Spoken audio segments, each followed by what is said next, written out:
Baik, Assalamualaikum warahmatullahi wabarakatuh. Ya, eh, kita berjumpa lagi teman-teman di mata kuliah Arsitektur dan Organisasi Komputer. Ya, baik. Sebelumnya, ya kembali saya doakan semoga kita semua dalam keadaan sehat dan dalam berkah Allah. Ya, baik. Langsung saja. Ya, kita mulai kuliah kita hari ini dengan baca basmalah. Bismillahirrahmanirrahim. Baik, teman-teman, materi kita pada hari ini yaitu tentang pipelining, ya. Itu materi sebelumnya tentang sistem bus, ya. Materi kita pada hari ini tentang pipelining, ya teman-teman. Baik, jadi teman-teman, kalau pengertiannya, ya, pipelining itu adalah teknik ya yang digunakan dalam arsitektur komputer untuk meningkatkan kinerja eksekusi instruksi.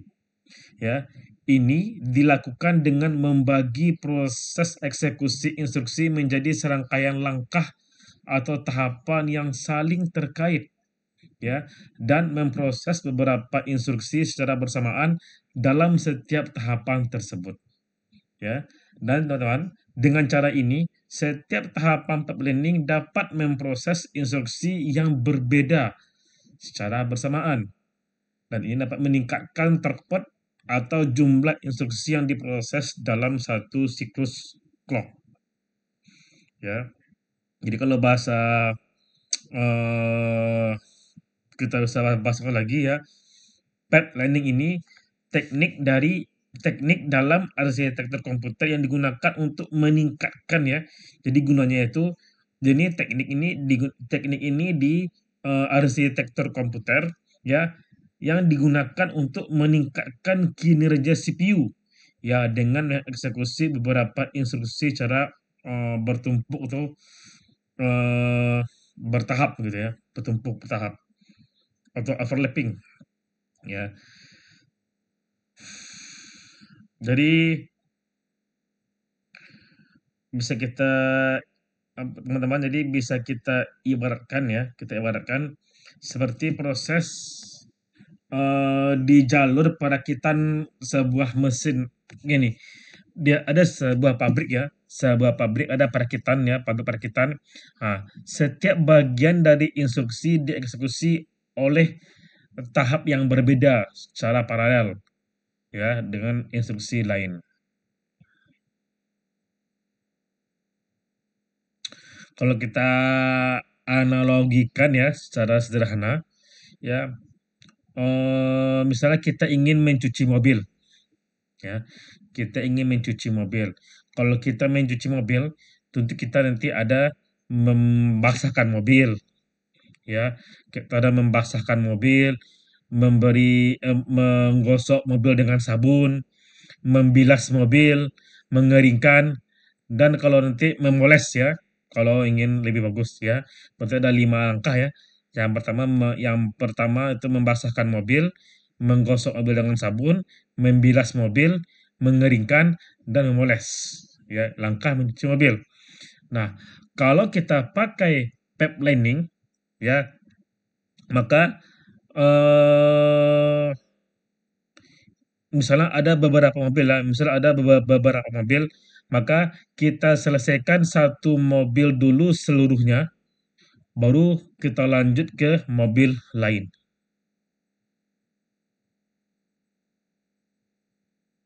Gitu ya. Jadi dia berurutan, ya. Jadi selesai tahapnya seluruh tahapnya, baru lanjut ke mobil kedua. Seperti itu,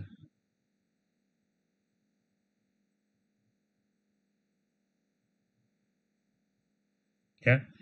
Oke.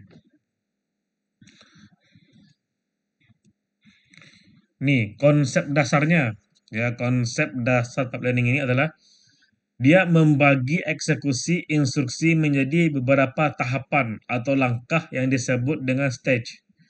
ya, di mana setiap tahapan pipe planning bertanggung jawab atas bagian tertentu dari proses eksekusi instruksi. Jadi dia membagi-bagi per langkah-langkah gitu ya, atau stage kalau di pipe planning.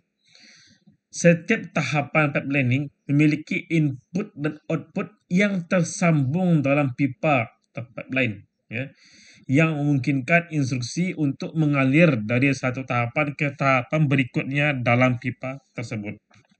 Dan teman-teman, pipelining memungkinkan beberapa instruksi berbeda untuk berada dalam proses eksekusi pada tahapan yang berbeda dalam waktu yang bersamaan. Jadi intinya itu tahapan itu beda ya. Ya, jadi bisa melakukan instruksi.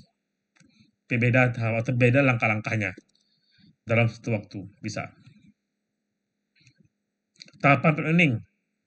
Jadi teman-teman, tahapan-tahapan planning umumnya mencakup itu seperti fetch, pengambilan, decode, deskripsi, execute, mengeksekusi, memori akses, akses memori, dan write back, yaitu menulis kembali. Ya, itu tahapan-tahapannya. Dan tahapan pengambilan atau fetch ini tugasnya dia itu bertanggung jawab atas mengambil instruksi dari memori atau cache instruksi. Jadi yang pertama tahapan pengambilan mengambil instruksi dari memori. Yang kedua tahapan deskripsi atau decode, ya, dia ini menafsirkan ya, atau oh, mendefinisikan ya instruksi yang diambil, ya tadi kan instruksi diambil ya, dan dia mendefinisikan, menafsirkan, menerjemahkan instruksi yang diambil dan menyiapkan operasi-operasi yang apa saja yang akan dilakukan. Ya, jadi dia menjelaskan, oh inilah apanya, ini nanti yang akan dilakukan. Yang kedua, yang ketiga, yang selanjutnya execute, eksekusi. Ya, ini tahapan ini tugasnya melaksanakan operasi yang sebenarnya. Jadi dia yang mengeksekusi yang diinstruksikan oleh instruksi tersebut. Jadi diambil, lalu diterjemahkan dan dieksekusi. Lalu tahapan akses memori. Ini melakukan akses ke memori jika diperlukan oleh instruksi. Dan yang terakhir, menulis kembali, yakni menulis hasil dari instruksi yang dieksekusi kembali ke register atau memori yang sesuai. Seperti itu. Tahapan-tahapan dari pipelining. Lalu ada manfaat pipelining. Apa manfaatnya? Kenapa kita pakai pipelining? Jadi manfaatnya yang pertama meningkatkan throughput ya dengan memproses beberapa instruksi secara bersamaan dalam satu waktu, tapi tahapan berbeda ya. Dalam setiap tahapan pipelining, throughput sistem meningkat ya, yang berarti lebih banyak instruksi dapat diproses dalam waktu yang sama. Yang kedua, mengurangi latensi. Jadi teman-teman, pipelining dapat mengurangi latensi eksekusi instruksi karena setiap tahapan pipelining dapat memulai bekerja pada instruksi berikutnya segera setelah tahapan sebelumnya selesai. Jadi dia setelah tahapan satu selesai, di tahapan satu selesai, di instruksi satu, masuk tahapan 2, nanti instruksi 2 bisa masuk ke tahapan 1. Gitu ya. Lalu yang ketiga, meningkatkan penggunaan sumber daya. Ya, dengan menjaga semua bagian dari CPU sibuk pada setiap siklus clock, pipelining dapat meningkatkan penggunaan sumber daya dari CPU. Seperti itu, teman-teman. Manfaat dari pipelining.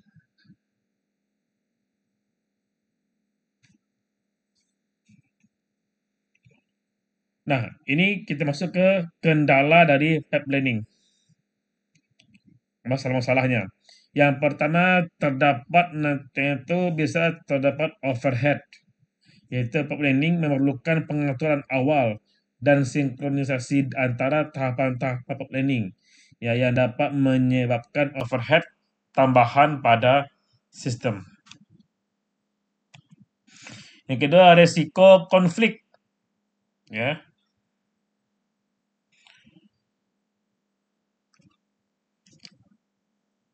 Konflik dalam pengambilan mendefinisikan atau akses memori instruksi yang berurutan dapat memperlambat atau bahkan memblokir mengcancel aliran planning. Itu dia. Jadi intinya teman-teman, pipelining itu adalah teknik yang sangat umum digunakan dalam arsitektur prosesor modern untuk meningkatkan kinerja dan efisiensi eksekusi instruksi, ya, dengan membagi proses eksekusi menjadi serangkaian tahapan atau langkah-langkah yang berurutan, ya.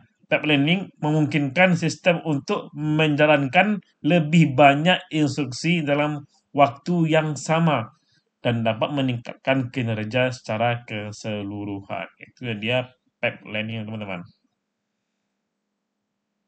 Jadi tidak ada keuntungannya dan ada juga hambatan-hambatannya, ya. Nah, sekarang kita masuk ke pipelining unit aritmatika.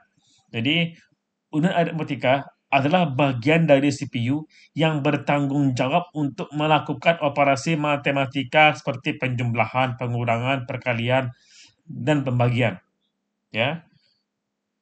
Pipelining dalam unit aritmatika memungkinkan CPU untuk memproses beberapa operasi aritmatika secara bersamaan dengan membagi operasi tersebut menjadi beberapa tahapan, ya.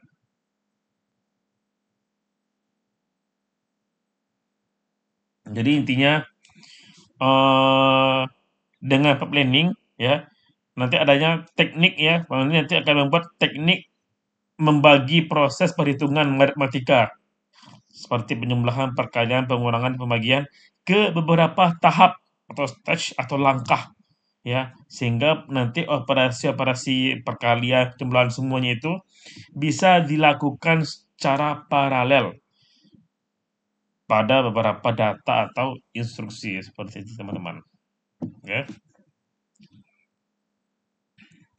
Tahapan-tahapannya, tahapan umumnya sama kayak tadi planning, ya, yaitu ada fetch, ada pengambilan.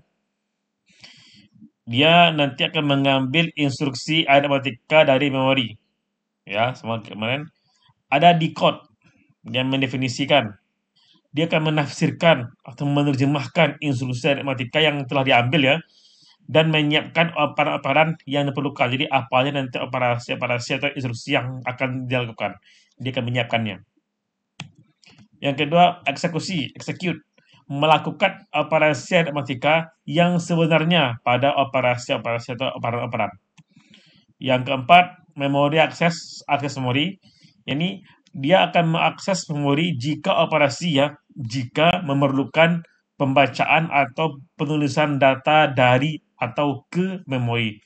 Dan yang terakhir, write back, yaitu menyimpan hasil operasi tadi, ya, kembali ke register atau memori, ya.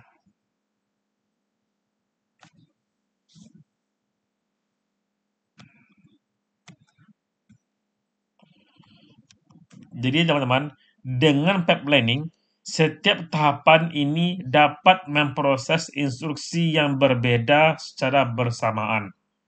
Ya, misalnya, sementara satu instruksi berada di tahap eksekusi, instruksi berikutnya dapat berada di tahap decode. Jadi, dan instruksi yang lain dapat di tahap fetch. Kata dia, yang pertama kan fetch, decode, execute, ya. Jika instruksi satu di fetch, ya, maka instruksi lain itu diam dulu. Jika instruksi satu sudah masuk ke decode, maka instruksi dua bisa masuk ke fetch dan seterusnya, gitu, ya. Jadi dia bisa secara bersamaan namun beda langkah. Ya, teman-teman. Contoh implementasi pipelining, ya. Jadi teman-teman, dalam CPU modern, pipelining instruksi adalah fitur standar, ya.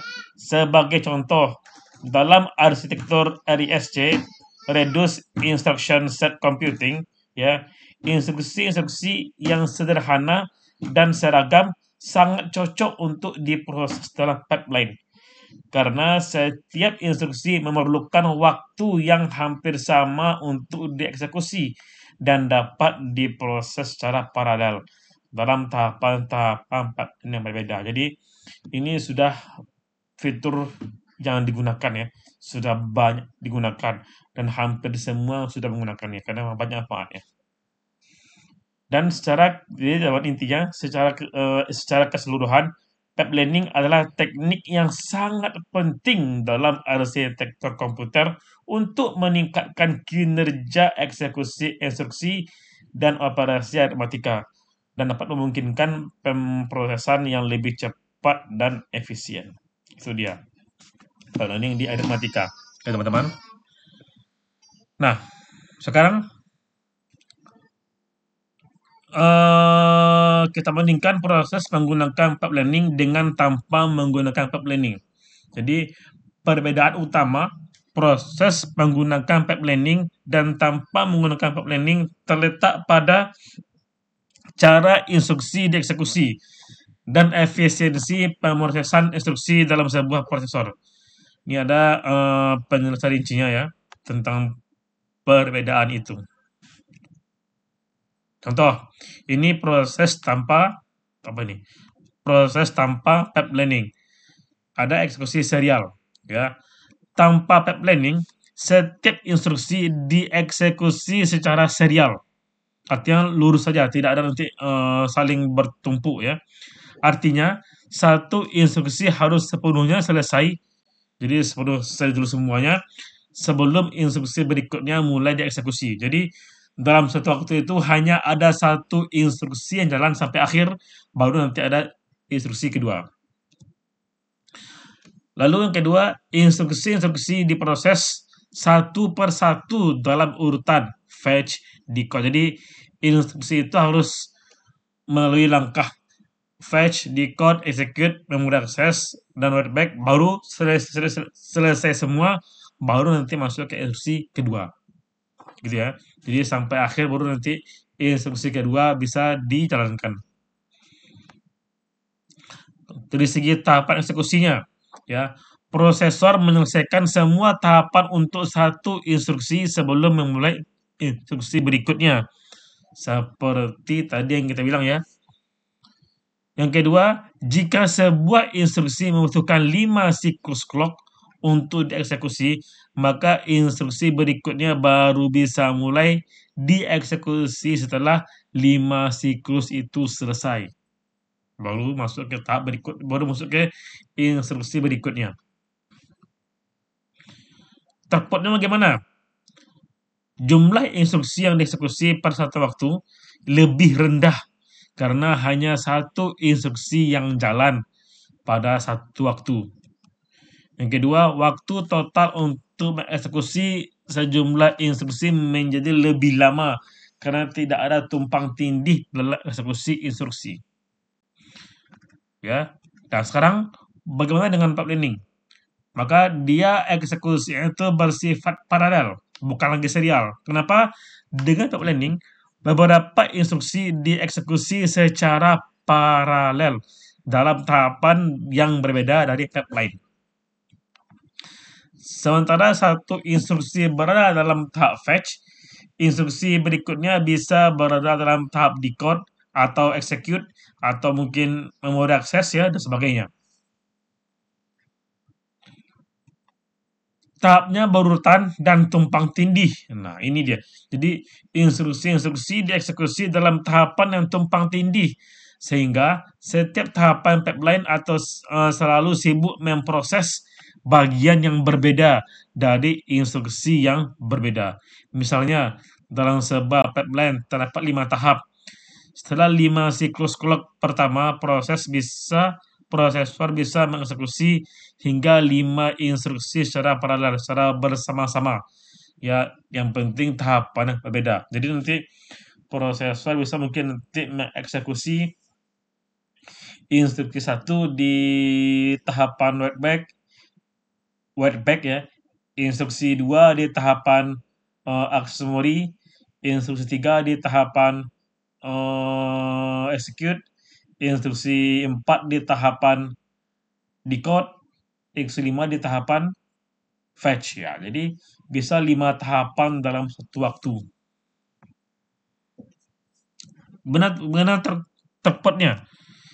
tepatnya meningkat karena setiap tahapan pipeline dapat memproses instruksi yang berbeda dalam satu waktu yang sama.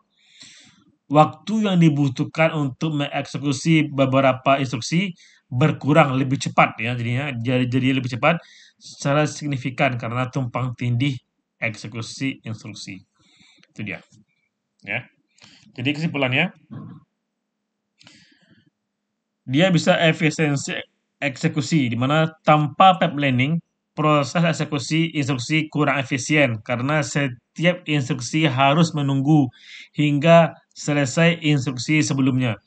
Dengan pipelining, efisiensi meningkat karena beberapa instruksi dapat dieksekusi secara tumpang tindih dalam tahapan yang berbeda.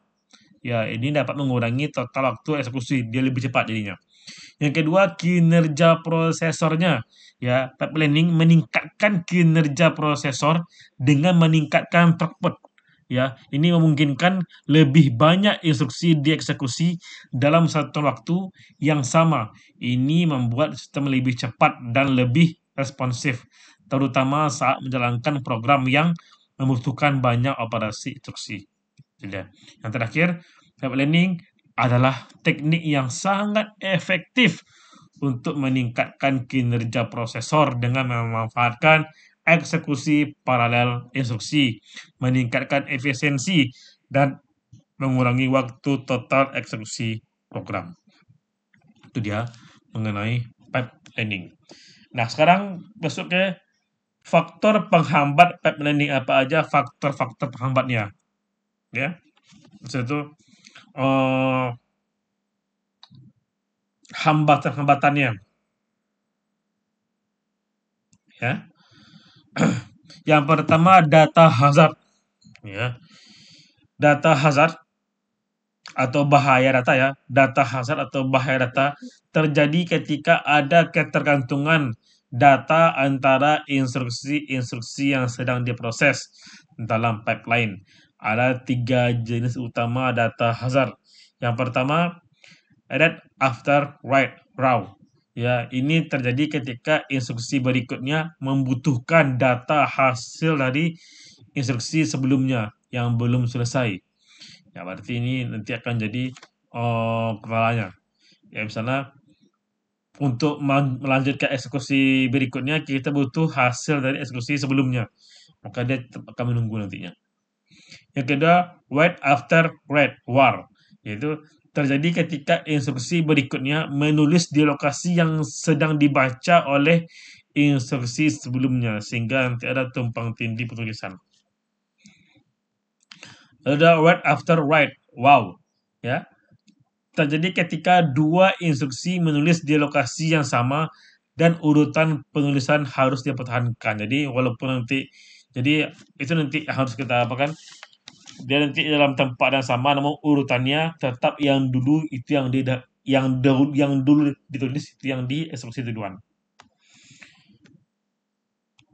Kontrol hazard ya, itu bahaya kontrol ya. Oh ya, ini saya lupa. Jadi teman, ini data hazard ini ya saya sebutkan terjadi jika instruksi butuh data dari instruksi sebelumnya yang belum selesai ya. Dan ada solusinya, yaitu kita pakai teknik forwarding, delay slot atau pipeline stall. Itu dia teknik yang bisa kita pakai. Lalu ada kontrol hazard. Ini terjadi karena instruksi cabang atau branch yang dapat mengubah aliran eksekusi instruksi dalam pipeline. Jika hasil dari instruksi cabang belum diketahui, maka instruksi-instruksi berikutnya mungkin harus ditunda atau dibuang dari pipeline. Ya. Jadi ini ada cara menguranginya, ya cara mengurangi atau cara mengurangi apa tadi? Cara mengurangi kontrol hazard. Yang pertama dengan menggunakan teknik branch prediction, yaitu teknik untuk mengurangi kontrol hazard dengan menebak jalur cabang yang akan diambil dan memuat instruksi sesuai prediksi tersebut. Yang kedua, branch delay slot, ya. Teknik lain di mana instruksi setelah cabang selalu dieksekusi untuk mengurangi kerugian karena branch misproduction. Ya, ada juga kita bisa menggunakan teknik-teknik dua ini. Ya, yang ketiga yaitu yang terakhir struktural hazard, yaitu bahaya struktural. Ini terjadi ketika dua atau lebih instruksi dalam pipeline membutuhkan sumber daya atau perangkat keras yang sama, ya, secara bersamaan. Contoh sumber daya yang dapat menjadi sumber daya struktural hazard termasuk memori, ALU, dan unit eksekusi lainnya. Jadi intinya terjadi ini akan terjadi ya jika dua instruksi ingin menggunakan unit perangkat keras atau hardware yang sama pada waktu bersamaan. Solusinya bisa kita dengan menambahkan unit hardware agar tidak bentrok. Jadi kita tambah lagi hardware-nya. Ya. Lalu ada pipeline stalls dan bubbles. Pipeline stalls atau macet dan bubbles menggelembung ini terjadi ketika pipeline harus menunggu karena ada hazard yang harus diselesaikan sebelum melanjutkan eksekusi instruksi berikutnya. Ya, ini dapat mengurangi efisiensi pipeline karena siklus clock digunakan tanpa eksekusi instruksi yang berarti. Ya, ada latensi. Ini latensi dari komponen perangkat keras seperti memori juga dapat menghambat pipeline. Misalnya, jika waktu akses memori lebih lama dari waktu yang diizinkan oleh tahapan pipeline, maka ini bisa menyebabkan stall. Ya. Ada juga resource conflict. Ya, ini ketika beberapa instruksi mencoba mengakses sumber daya yang sama secara bersamaan, seperti cache dan bus. Hal ini dapat menyebabkan konflik sumber daya dan menghambat kinerja dari pipeline dan sebagainya. Ada juga dependency chains, yaitu terjadi ketika ada serangkaian instruksi yang semuanya bergantung satu sama lain, ya, yang dapat menyebabkan pipeline tidak dapat memproses instruksi secara paralel dengan efektif karena dia saling tergantung, ya, antara instruksi dan tahapan-tahapannya. Ada juga mitigasi dan solusinya, ya. Mitigasi dan solusinya yang itu ada forwarding, ya, ada dengan data bypassing, ya, ini mengambil data langsung dari tahapan eksekusi atau memori sebelum dituliskan kembali ke register untuk mengurangi raw dan juga hazard. Lalu ada pipeline interleaving. Ini caranya memasukkan instruksi dari thread atau proses lain ke dalam pipeline untuk mengisi bubble yang meningkatkan penggunaan pipeline. Yang kedua, superscalar architecture. Ini menggunakan beberapa pipeline yang berjalan paralel untuk mengeksekusi lebih dari satu instruksi per siklus clock. Lalu ada speculative execution. Ini menjalankan instruksi berdasarkan prediksi hasil cabang dan membuang hasilnya jika prediksi salah. Ada juga menggunakan out of order execution. Ini mengeksekusi instruksi tidak berdasarkan urutan program tetapi berdasarkan ketersediaan operan dan sumber daya untuk menghindari stall. Itu dia. Itu teman tentang pipelining. Ya. Oke. Teman-teman, mungkin itu saja ya untuk kuliah kita pada pertemuan kali ini. Tutup dengan hamdalah. Alhamdulillah. Jika ingin bertanya, ya silakan nanti ditanyakan di grup. Ya. Banyak maaf. Wassalamualaikum warahmatullahi wabarakatuh.